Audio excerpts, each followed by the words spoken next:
feeling that there could be very fruitful interaction. Yes, I do too. I think that you Yeah. guys, I mean, can you, I think I'm recording now to the cloud. Can you, I've just pushed the record button. Can you just repeat that? Because maybe we can take a snippet. I want you to explain the difference between your work and Peter Levine's work. Mm. And I mean, where it fit in Yeah. or something Yeah, like that. yeah.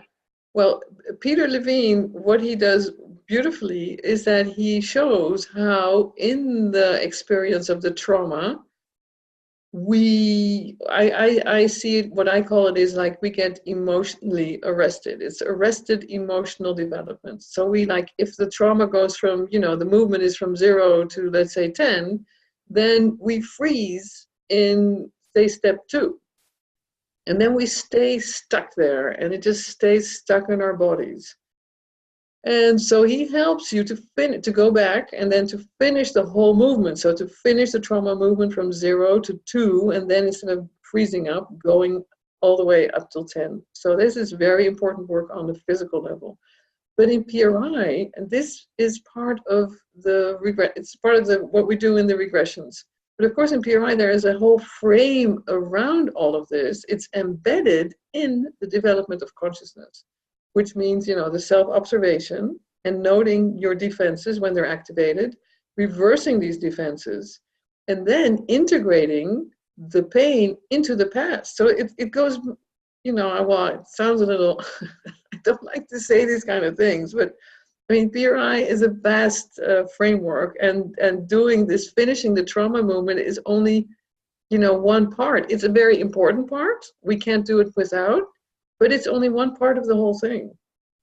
Actually, yeah, and I'm just thinking that earlier this year in March, I did a 3-day course on trauma, on soma. Somatic experiencing, SE. Yeah. And it's too early for me because I've actually almost blanked out about what was covered. Oh, really? Quite interesting. I mean, I try and think back, and I've forgotten all the exercises, and it's so interesting. It's almost like put that on hold because you need to do the PR first or whatever. Yeah, well, I think it's not integrated. I mean, they go to the trauma and then they finish the trauma movement. So the metaphor he uses, which I think is a great metaphor, like how a deer in the wild, if it's threatened, it will run. All the stress hormones are being produced in its system, and then once it's out of danger, it will stand and it will shiver. Yes. And it will shiver out, you could say, it will shiver out all the stress out of its body, evacuate all the stress, and then it's relaxed again and life goes on. So it's finished. The trauma movement got a chance to get finished. But, I mean, there's so much more. There's our consciousness. There is, observing this, seeing which defenses are being triggered at what moments. Really simple daily stuff can have this deep impact without us knowing it. Well, I don't have to explain all of PRI to you, but it's yeah. So just move slightly to one side or the other, because now you've got your divine stream coming into you. I like that. I just wanted to quickly ask you something. Now, I've got a couple of friends who are therapists. Yes. Or call, or also clients who are therapists. Okay, and someone else in the Marcus group, and when they listen to the call, I mean, some of them just say, okay, the best is just go and do some therapy with you. Okay, but the others say they don't see how it's different to what they're already doing or to what's already out there or something like that. So I think if you could address that, what is the difference? Yeah, well, the problem with that question is that you sort of need to experience it to really feel the difference.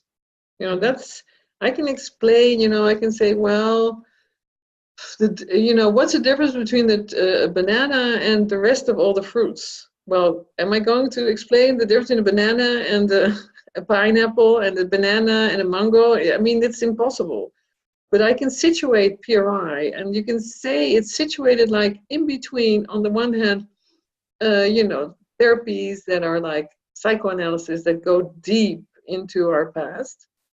But they take very long, and they're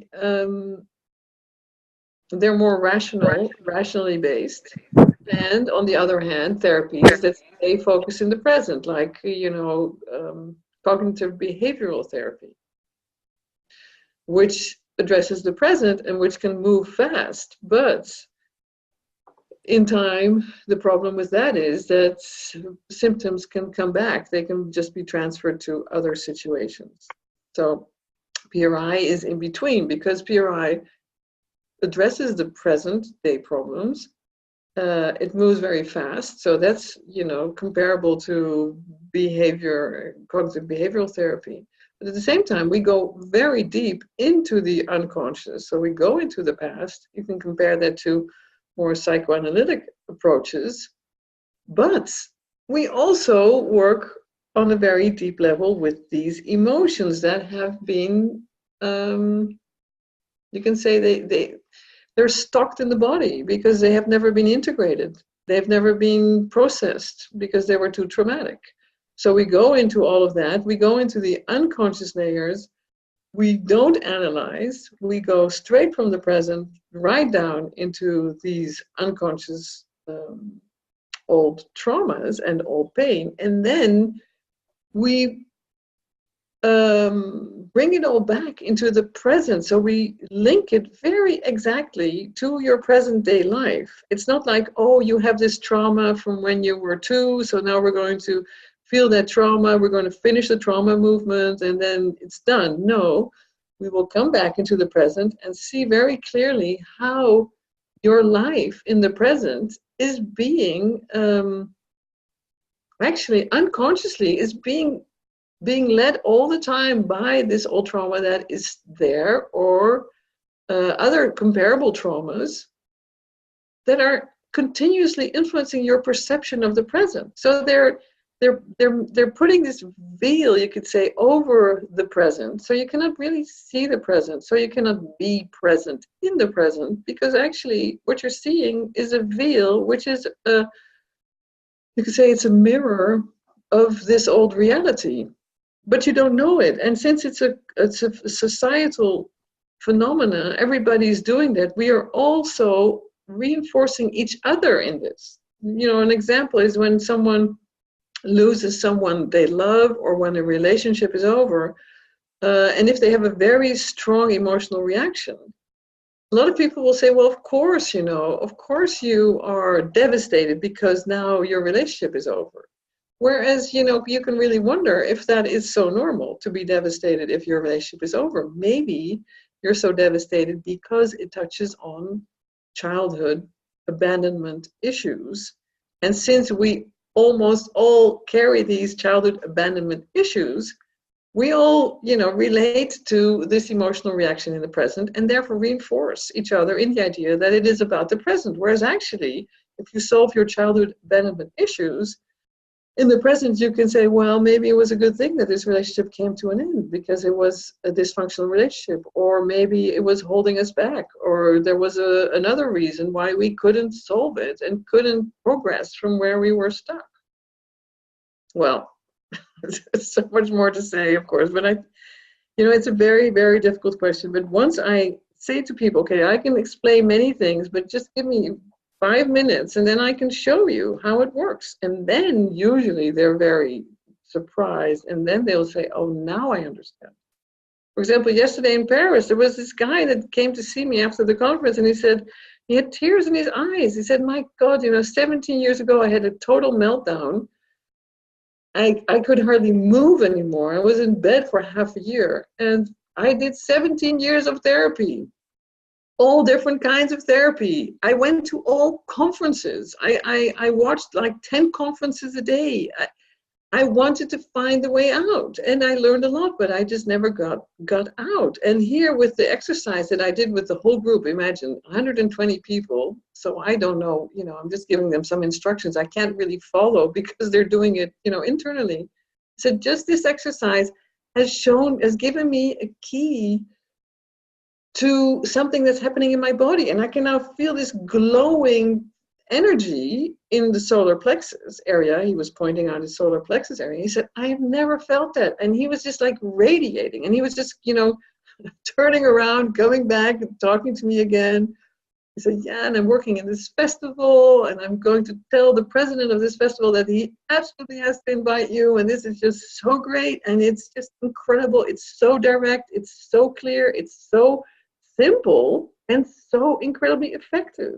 And in 5 minutes, how is this possible? It's a miracle. Why isn't everybody doing this therapy? Why aren't all therapists doing this? Can you imagine that? I mean, and here, so it's like the more therapy people have done, the clearer it is to them what the difference is. But someone who has never done any therapy, how can I explain the difference? Yeah, it's about the present, it's about the past, it's about feelings, it's about behavior, and it's about cognition. So present, past, feelings, cognitions, behavior. So it works on all those levels. It works on the physical level. The body is very important. Emotions are very important. And of course, then we hope to open the gates to contact with the deeper being. Because that, of course, ultimately, that is the goal. The goal of PRI is not to take away suffering so that people can then enter into a comfort zone and then just live on their lives in this illusionary world that we are all in. No, the goal is to use the suffering that's there to get out of this illusion and to, of course, enter into a whole, a different level of consciousness. But I don't say this all the time because some people, they are depressed. They just want to get out of their depression, or they have panic attacks and they just want to get out of that suffering. They're not interested in the spiritual perspective, but PRI in itself takes you away from the emotional trouble that you have and can open these doors to these other dimensions. Because it takes away all these veils of illusion, all these layers that keep us from being actually really present in the present, discovering our true potential.